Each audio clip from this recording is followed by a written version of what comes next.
안녕하세요. GD몰입니다. 오늘은 중국 구매대행 업체의 수수료와 물류비에 대해서 알아보고자 합니다. 그럼 바로 가보실까요? 첫 번째로 구매대행 수수료입니다. 구매대행 수수료는 물건값의 N%이며 업체마다 다릅니다. 예시를 통해 계산해 볼까요? 12엔짜리 티셔츠 100장을 구매대행 업체를 통해 사려고 합니다. 12엔 곱하기 100장은 1000위엔입니다. 이 가격에는 택배비가 빠져있지요. 예를 들어 티셔츠 한 장당 택배비가 2위엔이라면 티셔츠 값 더하기 택배비 해서 10위원이겠지요.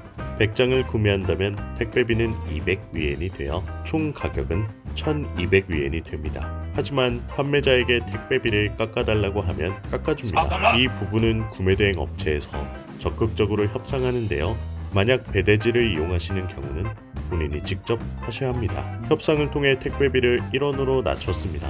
이 경우에는 물건값 1000위엔 더하기 택배비 100위엔입니다. 수수료는 업체마다 다르다고 했죠. 7%도 있고 10%도 있고 다양합니다. 10%로 가정했을 때 수수료는 100위엔이 됩니다.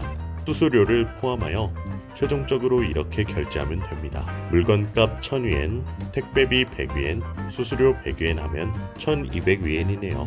여기서 한 가지 주의하셔야 할 점이 물건값의 N%가 아니라 물건값 더하기 택배비의 N%로 받는지의 여부를 확인하시는 게 좋습니다. 위의 예시에서 수수료가 100위엔이 아니라 110위엔이 되는 경우도 있거든요.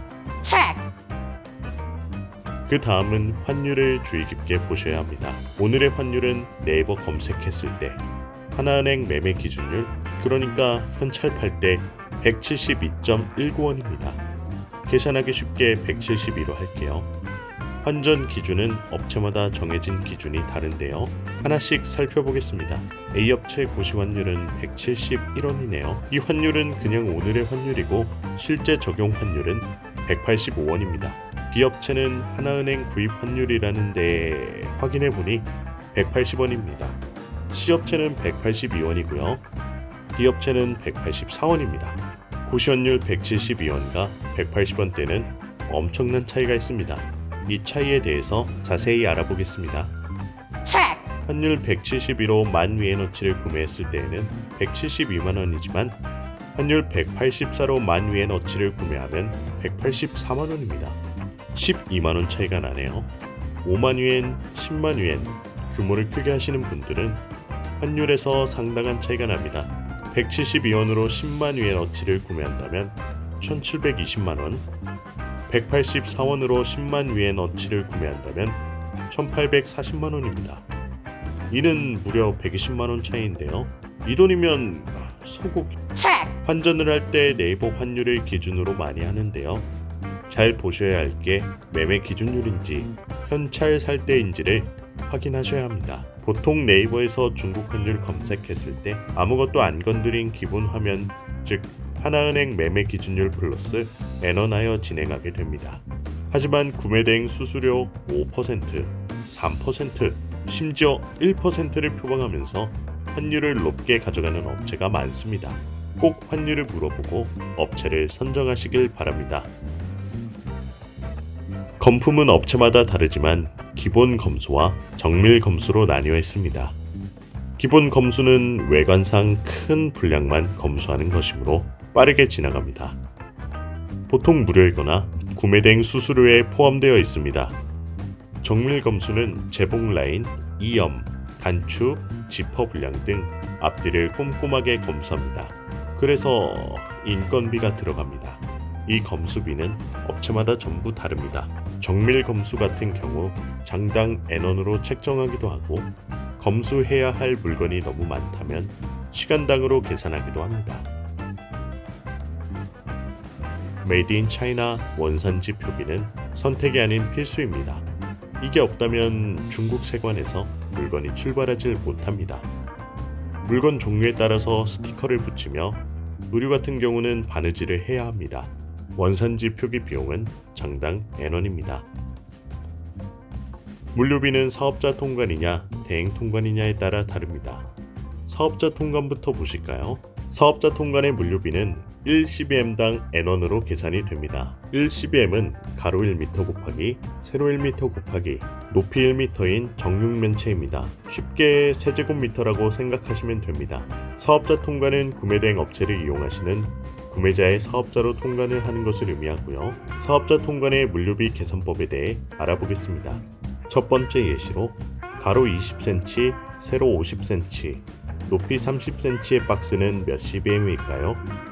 센치를 미터로 바꾸어 계산해요. 20cm는 0.2m입니다. 0.2m 곱하기 0.5m 곱하기 0.3m는 0.03 CBM이 나옵니다. 두 번째 예시로 가로 121cm, 세로 111cm, 높이 125cm의 박스도 똑같이 계산을 해보면 1.12m 곱하기 1.11m 곱하기 1.25m 곱하기 하면 1.678875 CBM이 나오는데요. 올림에서 1.68 CBM으로 합니다. 이렇게 계산된 CBM을 가지고 물류비를 계산해 볼게요. 어떤 물류회사가 1CBM당 9만원을 받는다고 가정하고요. 0.03 CBM의 물류비는 9만원 곱하기 0.03 하면 됩니다. 2,700원이 나오네요.